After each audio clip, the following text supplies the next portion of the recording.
Selam dostlar, ben Hasibullah Balyan. Umid ediyorum hemmeniz dünyanın küncünde kuyu yaşayın bolsanız. Benim videoma hoş geldiniz. Ben Afganistan'da yaşıyorum hazır zaman. Ben Afganistan Türkmenlerin halkatından, ben Afganistan'da doğuldum.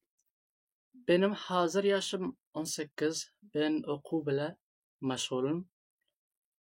Ben mektepte 10. sınıfı okuyorum. Gelecekte programist olmak istiyorum. Hazır zaman dışarı yurtun dilleri öğreniyorum, İspanya'yı ve Fransa'yı. Ben Afganistan milli dillerini Farsi ve Peştu görülüp biliyorum ve İngilizce hem görülüp biliyorum. Ben Afganistan'da oku bile meşgul ve başka işim yok. Benim halyon rengim ak, benim halyon oyunum futboldur. Futbolda en halyon oyuncum Cristiano Ronaldo.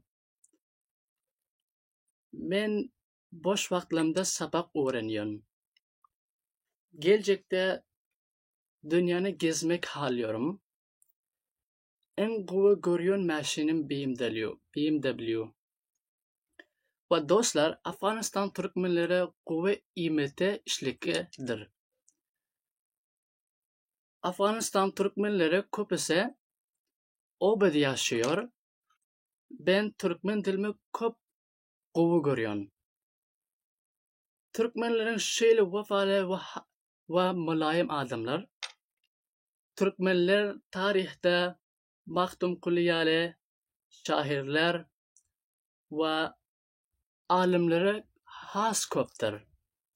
Şunun için dostlar, gelecekte bir zat olmak için bizler sabah öğrensek.